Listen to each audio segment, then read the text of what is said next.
قسم سے تاسو خبره کړې وه نن تاسو د اخر سره خبر شي په 2002 کې دا ماته وایي چې اسلام راولم دا په یمن کې شریعت کې بنګلې وي کورونه ورسره وو هغه سره خپل ځان هم وو د جمعیت الاسلام په پروګرامونو سره خپل ځان هم وو د مولانا قاسم سره خپل ځان هم وو د خپل مړی ورسره هم وو هغه د اسلام خبره نه ده کړې هغه د اسلام آباد خبره کړې ده موږ خلک یې کړي یو څوک ما پسې سوای راوایي مشواری بویلی بلچا بویلی ویلی بای څوک زما ذات پسې سوی نو ما معاف کړی دی او زه خپلو کارکنانو ته هم دا وایم چې دا یې جواب د کنځلو په کنځلو سره نه ورکړي بیا زمونږ او د هغې فرق سره مونږ خو حیا والا تهذیب والا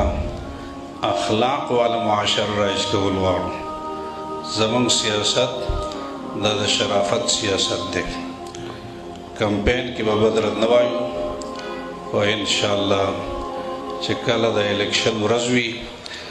نو بیا د هغې چې کوم دی هغه مضبوط انداز کې به ودرېږو موږ به ماحول نه خرابو